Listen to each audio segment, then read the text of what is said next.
आउज़ुबिल्लाहिमिनश्शैतानिर्रजीम बिस्मिल्लाहिर्रहमानिर्रहीम। अस्सलामुअलैकुम। Computer science की प्रिपरेशन के सिलसिले में आज जो टॉपिक हम डिस्कस करने जा रहे हैं ये बहुत अहम टॉपिक है। कंप्यूटर नेटवर्क्स को जैसा कि हम पढ़ रहे हैं उसमें हमने आज पैकेट स्विचिंग के बारे में पढ़ना है। अगर हम पैकेट स्विचिंग की बात करें ना तो ये सर्किट स्विचिंग से बिल्कुल डिफरेंट है।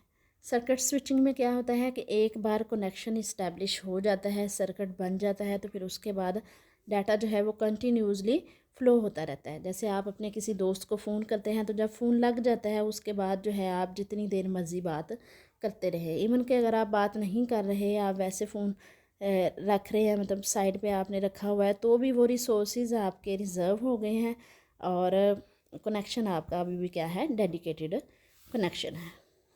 ठीक है। अब पैकेट स्विचिंग में हम क्या करते हैं, हम डाटा को ट्रांसमिट करते हैं in the form of packets. Packets के फॉर्मेट में डाटा ट्रांसफ़र हो रहा होता है। इधर कॉन्सेप्ट यूज़ होता है लेयर्स का। इधर हम लेयर्स यूज़ कर रहे हैं, नेटवर्क लेयर और डाटा लिंक लेयर जो है ना वो दोनों यहाँ पे यूज़ होंगी और दोनों क्या करती हैं, डिवाइड करती हैं डाटा को पैकेट्स में। फिर इन पैकेट्स को जो है वो नेटवर्क पे सेंड कर दिया जाता है। जबकि सर्किट स्विचिंग में क्या था, सर्किट बनाया जाता है, कनेक्शन इस्टेब्लिश किया जाता है, फिर कंटिन्यूसली डाटा जो है वो फ़्लो होता रहता है। लेकिन पैकेट स्विचिंग में क्या है, डाटा जब भी ट्रांसमिट होगा पैकेट्स की शक्ल में होगा। ये एक आप डायग्राम देख लें, जैसा कि ये डिफरेंट जो है वो स्विचेस हैं। ये जो एक्स शेप है ना क्रॉस साइन के साथ, ये सारे हमारे स्विचेस काम कर रहे हैं। और आगे चल के हम इधर जो कनेक्शन इस्टेब्लिश है, ए ने डाटा को डिवाइड किया हुआ है 4 पैकेट्स में और फिर उनको S1 को भेजा है और यहाँ से S1 ने आगे जो है डाटा जो है वो ट्रांसमिट किया S3 को और यहाँ से फिर जो है वो S4 के पास और S4 ने आगे जो है B को डाटा भेजा है। मतलब डिफरेंट स्विचेस से होता हुआ डाटा जो है वो B तक पहुँचा है। या फिर ये वाला रूट भी हो सकता है। अब ये नहीं है ये सिर्फ एक पैकेट को सेंड करेंगे, मतलब ऐसा हो सकता है A ने पैकेट नंबर 1 को भेजा और S1 जब पैकेट नंबर 1 को S5 के S3 के पास भेज रहा था तो उसी टाइम A जो है वो पैकेट 2 को जो है वो इधर S5 को जो है वो फॉरवर्ड कर रहा था या फिर S2 को फॉरवर्ड कर रहा था। मतलब इसमें पैरेलली काम हो रहा होता है, पाइपलाइनिंग जो है वो यूज़ होती है। हम डिफरेंट कॉन्सेप्ट्स को आगे इसमें डिस्कस करेंगे, डिफरेंट इंपॉर्टेंट पॉइंट्स को। इधर क्रॉस साइन के साथ जो है S5 लिखना मैं भूल गई हूँ, वो आपने मतलब बाय डिफ़ॉल्ट भी वैसे पता चल रहा है। कुछ इंपॉर्टेंट पॉइंट्स जो हम डिस्कस करेंगे उसमें हम ये देखेंगे, फर्स्ट पॉइंट है data link layer and network layer. इसमें डाटा लिंक लेयर और नेटवर्क लेयर्स यूज़ हो रही हैं। इनफैक्ट ना पैकेट स्विचिंग की 2 टाइप्स हैं। कितनी टाइप्स हैं? 2 टाइप्स हैं पैकेट स्विचिंग की। जो पहली टाइप है उसको डाटाग्राम सर्विस बोलते हैं और नेक्स्ट जो टाइप है उसको वर्चुअल सर्किट बोलते हैं। मतलब पैकेट स्विचिंग 2 तरह से यूज़ होती है, डाटाग्राम सर्विस के तौर पे और वर्चुअल सर्किट के तौर पे। अब अगर हम देखें डाटाग्राम सर्विस जो है, इन दोनों में से ना डाटाग्राम सर्विस और वर्चुअल सर्किट में से जो डाटाग्राम सर्विस है वो बहुत इंपॉर्टेंट है एग्ज़ाम्स के पॉइंट ऑफ व्यू से। डाटाग्राम जो है वो डाटाग्राम सर्विस जो है वो काम करती है नेटवर्क लेयर पे, जबकि जो वर्चुअल सर्किट है वो काम करता है या काम करती है मतलब कहाँ पे, डाटा लिंक लेयर पे। वर्चुअल सर्किट का ताल्लुक किसके साथ है, डाटा लिंक लेयर के साथ, और डाटाग्राम सर्विस का ताल्लुक किसके साथ है, नेटवर्क लेयर के साथ। और जो सर्किट स्विचिंग हमने लास्ट टाइम डिस्कस की थी वो काम करती है फिज़िकल लेयर पर। अब देखें, जैसा कि ए जो है ना, A wants to send the data, B को डाटा सेंड करना चाहता है। ए क्या करेगा, डिवाइड करेगा डाटा को पैकेट्स में। अब ट्रांसमिट करने से पहले ए जो है वो सर्किट स्विचिंग की तरह से कोई कनेक्शन इस्टेब्लिश नहीं करेगा, ठीक है। रैंडमली जो है ना डायरेक्ट डाटा को सेंड कर देगा। जैसे आपने अगर किसी जगह पे जाना है तो आप जो है वो आपने पहले से उस जगह का पता नहीं किया हुआ, आप डायरेक्ट वहाँ पे गए और वहाँ जाके अपनी पोजीशन ढूंढने की कोशिश कर रहे हैं, तो वो है आपकी पैकेट स्विचिंग। जबकि अगर सर्किट स्विचिंग पे काम कर रहे हैं तो आप क्या करेंगे, पहले से सीट आप अपनी रिज़र्व करवाएंगे। फर्स्ट करें, आपने 1 बजे का टाइम जो है वो बुक करवाया हुआ था टेबल, आप 1 बजे नहीं पहुँचे, 3 बजे पहुँचे।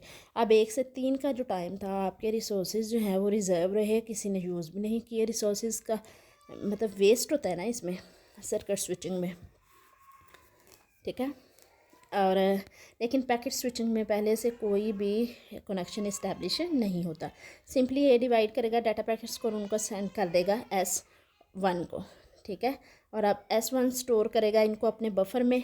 अब यहीं पे आपने इस बात को समझना है, जब S1 स्टोर करेगा डाटा को फिर उसको फॉरवर्ड करेगा। अब वो बफर में क्यों रख रहा है डाटा को, ताकि वो रूट्स चेक कर सके अपने राउटिंग टेबल को यूज़ करते हुए। वो देखिए कि कौन सा रूट जो है, किस रूट के थ्रू जो है वो डाटा सेंड करना है, ठीक है। इसलिए बफर जो है वो यूज़ होता है, क्योंकि स्विच जो है वो राउटिंग टेबल को यूज़ करता है और राउटिंग टेबल की मदद से उसे पता चलता है कि डाटा जो है वो कौन से रूट से सेंड होगा। इसमें पाइपलाइनिंग का कॉन्सेप्ट यूज़ होता है, वही जो हम पैरेलली काम करते हैं, मतलब सारे स्विचेस, जैसे ए ने S1 को भेजा, अब S1 जब S2 को डाटा भेज रहा है या S3 को भेज रहा है, उसी वक्त ए जो है वो पैकेट नंबर 2 को भी सेंड कर रहा था।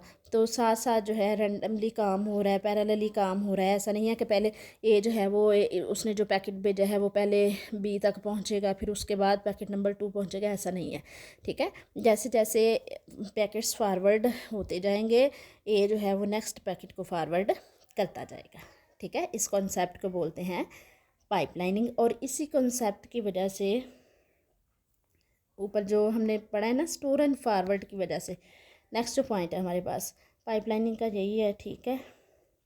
अब देखें कि जो एडवांटेज है ना स्टोर एंड फॉरवर्ड के बारे में हमने ऊपर देखा था। अब स्टोर एंड फॉरवर्ड की वजह से ही इसकी एफिशिएंसी क्या है, ज़्यादा है, क्योंकि जब वो स्टोर करते हैं पैकेट्स को, फिर उनके रूट्स को चेक करते हैं, किस रूट से डाटा को सेंड करना है, फिर डाटा को सेंड किया जाता है। रिसोर्सेज रिजर्व हैं बेशक, कनेक्शन भी डेडिकेटेड है, लेकिन क्या है, एफिशिएंसी इससे इंक्रीज़ हो रही है। और नंबर 5 पे हमने डिले देखा था। अगर एफिशिएंसी स्टोर एंड फॉरवर्ड की वजह से इंक्रीज़ हो रही है ना, तो डिले भी इंक्रीज़ हो रही है। क्यों? क्योंकि हर स्विच क्या करेगा, पहले स्टोर करेगा फिर फॉरवर्ड करेगा राउटिंग टेबल के अकॉर्डिंग, ठीक है ना।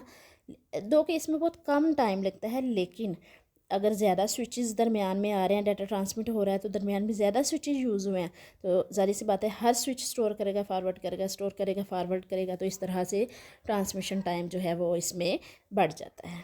अब लास्ट पॉइंट जो है, इसमें हमने टोटल टाइम निकालना है, तो टोटल टाइम जो है वो n into transmission time plus propagation delay. वैसे ये ट्रांसमिशन टाइम सर्किट स्विचिंग में यूज़ हुआ था, लेकिन इधर n2 इसलिए कि नंबर ऑफ़ स्विचेस जितने यूज़ होंगे ना, जितने नंबर ऑफ़ स्विचेस होंगे उनका ट्रांसमिशन टाइम है, और प्लस जो है वो प्रोपेगेशन डिले है। और बस ठीक है, यही हमारा लास्ट पॉइंट था कि हम टोटल टाइम कैसे निकाल सकते हैं। पैकेट स्विचिंग में हम टोटल टाइम निकाल सकते हैं n into transmission time plus propagation delay. Propagation delay के बारे में लास्ट लेक्चर में भी आपको बताया था, आपने इसको अच्छे से रेडी कर लेना है। स्टे ब्लेस्ड, स्टे ट्यून्ड, अल्लाह हाफिज़।